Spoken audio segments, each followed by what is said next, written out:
Welcome back to World Crisis Video. Well, we're doing the best we can here from Beirut with a special report, a program devoted entirely to the Syrian crisis. So we were just going through the Banyas massacre. We did an in-depth study. We probably had a dozen eyewitnesses, people who told different versions of what had happened, what they had saw and seen, and what parts of it they had actually lived through. The thing, therefore, is you got 100 plus troops of the Syrian army, plus an officer, attacked by 200 to 300 shooters. 40 of them stay, but don't really reply to the fire. 9 of them get killed. Again, it's because of an order not to do it, right? Supposedly to spare civilian lives. And we talked to people about what was behind all this. One guy said that the Moisin who called for the attack, this constant call to violence between 3 and 6. So this is obviously, it's a renegade mosque. It's the kind of thing we saw in Operation Siren, right? Operation Mermaid in Libya, where the call went out from certain mosques to overthrow Gaddafi.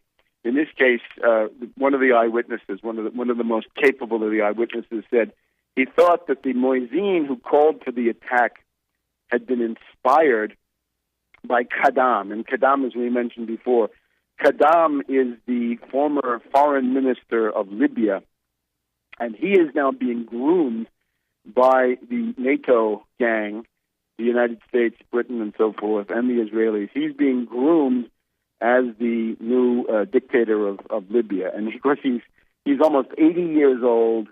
He's a former wheel horse of the regime under Hafez Assad.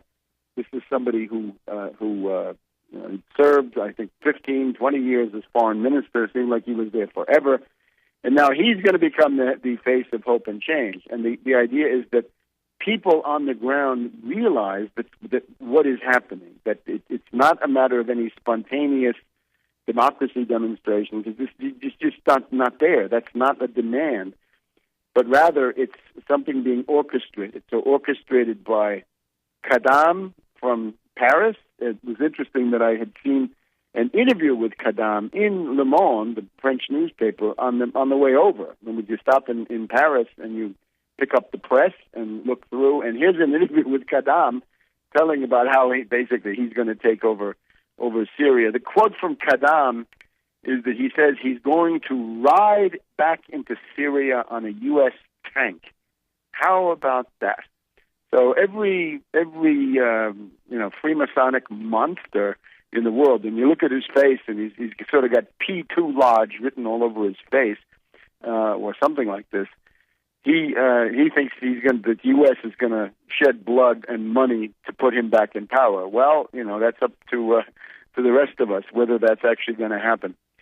And then let me say a few words about a very moving visit to the Baghdad military hospital. And this was also not a common event. I think we probably were the first journalists to get into this military hospital. And so let me just go through some of these notes that I have about it. One guy was Syrian army. He had been wounded in his stomach, and the bullet had gone across his body from one side of his stomach to the other, in on one side, out on the other, and he showed us his scars.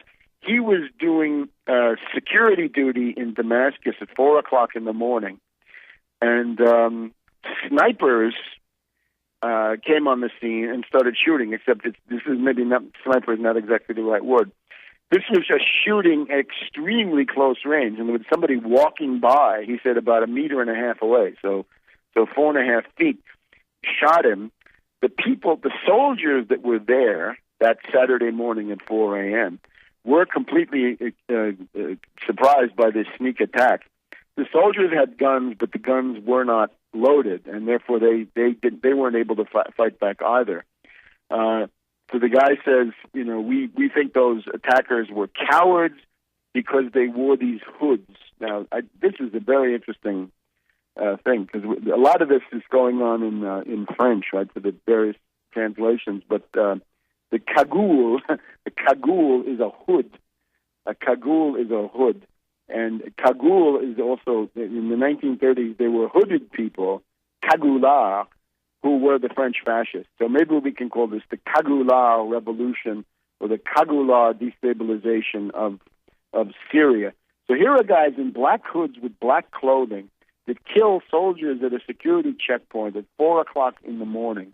And their goal was to kill. So at this checkpoint where the guy was, there were 6 soldiers at his checkpoint. 2 were killed, 1 was wounded. He was the one who survived. The other 3 who were inside a sort of little blockhouse that they had, they survived okay. The shooters, the terrorists, were 6 to 7 people. Then we had we met a wounded soldier who had been hit in the leg. He had been hit in a place called Idlib near the Turkish border, and he was bringing food to the troops. So he was basically the commissary, part of his unit. He was attacked by an armed group, including gunfire and IEDs, improvised explosive devices. So his group was riding in a vehicle, 8 soldiers, 2 were killed. The shooters were shouting Allahu Akbar, and they were urging the soldiers to throw down their guns, and the attackers numbered about 15, according to his count. Another group, this was a group of one guy had been in a convoy of vehicles, and they ran into an ambush. They were in the vehicle.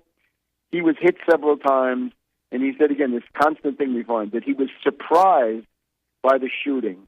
He doesn't know how many attackers hit him, and he says basically there was 6 men in his squad. 2 of them were wounded. Another case.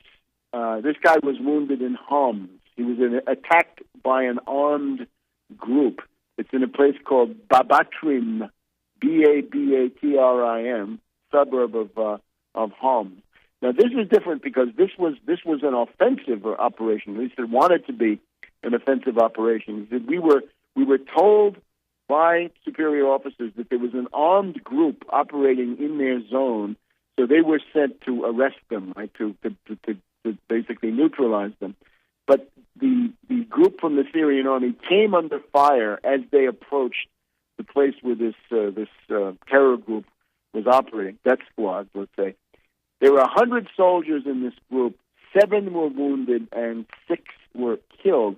They had a tank with them. And the guy pointed out that the armed group that attacked them was relatively numerous. In other words, there were a good number of terrorist shooters. These people were dressed in black, and they attacked at 10 a.m. on the morning of October 29th. They had all kinds of weapons. In particular, they had an RPG, and they were able to score an RPG hit on the tank that this group of troops had with them. They had light weapons, machine guns, Kalashnikovs, and so forth. But the big thing was the RPG. So they had an array of weapons. Then we had another soldier, 20 years old, couldn't talk to us. He had been wounded 2 months ago. And this was a terrible wound because he was not able to say anything. He had a tube in his nose, and he was basically knocked out. We talked to his parents. His parents were very proud of their son. They said he was called to save a fellow trooper. He was then saved by his friend. It was 2 months ago. We'll be back in a minute on World Crisis Radio.